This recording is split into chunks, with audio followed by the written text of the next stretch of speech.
What's up guys, I'm Ronnie. Welcome back to the Mark 42 build series. In this episode I'm going to do some reconstructive surgery on the main part of the helmet.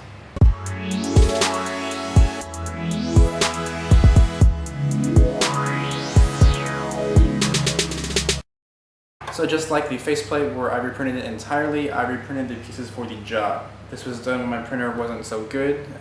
It was a little wavy and not good layer adhesion, so I printed off a new one 10 months after I printed off this one, so my printer is really good now, or better than it was.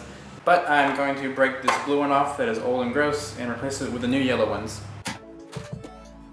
Like always, I sand down the mating surfaces so there's better adhesion when I glue them together.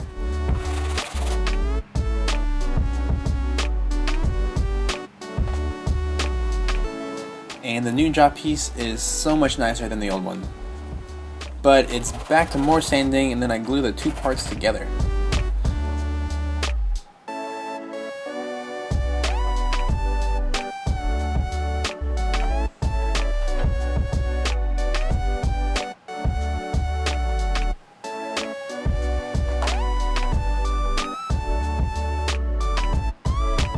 Okay, so the new jaw is on the helmet and that is awesome, but there's still a little bit of work we gotta do because right now, when I go to put the faceplate on, there is a very noticeable gap. And the gap was also there in the previous video if you saw the end, and I'll show you why right now. The gap exists because of some pieces sticking out too far and colliding. They're found in the inner lip of the jaw as well as the top of the faceplate. So I carefully grind back all the areas of issue and then it fits a whole lot better. There is still a tiny gap, but that'll be taken care of later. For now, it's popsicle stick problem solving time. There is an issue with the actual main part of the helmet being too skinny. Because it is in so many pieces, it was glued together, it's not gonna have like the exact shape that it should. Just because when you glue it, it's supposed to be like perfectly parallel, it's gonna be like slightly off, and that'll account for little errors that add up. And that's what happened with this. So let me show you what I'm talking about. So with the faceplate on the helmet, you can see it's sticking out on this side and sticking out on this side, and that means the actual main part of the helmet needs to be a little bit wider. The widest point on the faceplate is exactly 18 centimeters. With this right here, currently only 17.5 centimeters. So here's the helmet. The popsicle sticks are glued in just on the walls of the print, but not in the middle together. Because right now, like I said, it's at 17.5, but when I spread it, it's at 18, the right position. So when I spread it, I can glue it together, and that'll be in the right spot.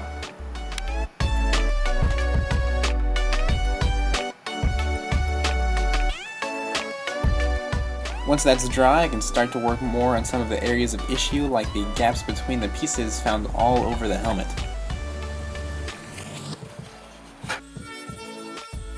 I grind back all the seams and then head out to the barn, there's better lighting there, to move to the body filler stage. Alright, fast forward a few hours, we are now out in my barn. I did add another piece of support for the helmet just to make it a little bit wider in the lower section, because although it was good up top right here, it was still a little too narrow right there, so I winded it up, and now I'm going to go ahead and use the body filler. But I'm not going to use regular typical Bondo body filler, I'm going to use Bondo glass, which is basically regular Bondo body fluid, but it has strains of fiberglass in there. So it'll help not only fill in the holes and the voids, but also make it a little bit more structural.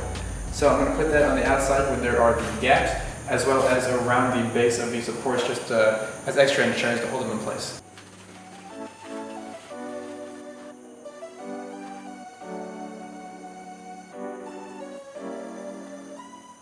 And once that's dry, I sand it back with a block until all the surfaces are smooth and even. Blow off the dust with the air compressor and then add a layer of filler primer.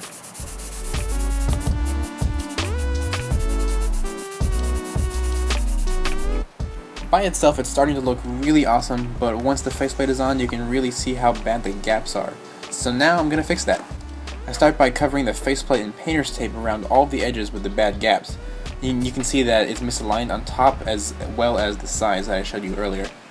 I wet sand the helmet, blow it dry, and with the faceplate secured to the helmet, I cover the shit out of it in Bondo glass. I made sure to get it all over the helmet where the seams are bad, essentially raising the outer surface of the helmet to meet up properly with the faceplate.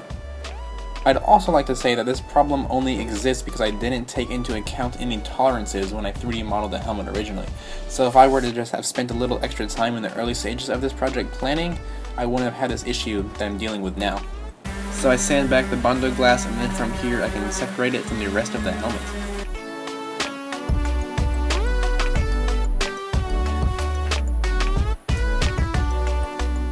So you can see that the gaps are pretty much flawless because I had the body filler conform to the exact shape. So because of that, I still do need to blend in the raised area from the current body filler that I didn't sand back into the sanded back body filler so it flows properly, so it isn't all gross looking like it is now. But once I do that, it will look more or less like a finished product, at least for the top section. I still need to do all the finishing work, like the fine detail sanding, definitely along the jaw section, but also the rest of the helmet. And also I need to attach the ears to the side of the helmet. But this is a big milestone, and it's getting close to the finishing steps. So I sand back the rest of the Bondo glass till it's smooth, but there's a lot of low spots left, so I break out the regular Bondo body filler and apply it. Then sand again, and apply again, and then accidentally film a wall instead of me standing. And then it's finally in the right shape, so all the curvature matches up so it blends in nicely with the faceplate. Now I need to bring it back to the garage to prime it, but I see that it's raining, so I awkwardly protect it and make my way back into the house. Once everything's set up for priming, I remember that I left my respirator back in the barn, so I go get it, and now I prime the whole thing.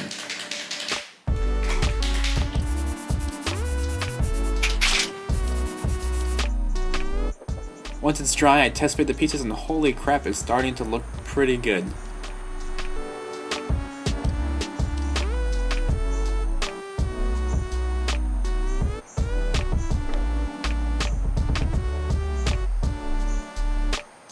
There's still some grooves that need aligning, holes to fill, layer lines to sand down, and edges to clean up, but it's really starting to come together and I'm really happy. That's going to do it for this episode of the Mark 42 helmet build series. Like I just showed you, there is still a lot of work to do on the helmet still, but I also did get a whole lot done in this one, so I'm very happy with that. It's definitely coming along. Hopefully the next video is going to be me doing the finishing work on the helmet, the main part of the helmet, getting it closer to a finished product. So do look forward to that coming soon. And also, if you have any questions about anything that I've said in the video or anything that I might have missed, leave a comment below and I'll do my best to answer it. So until next time, see you guys later.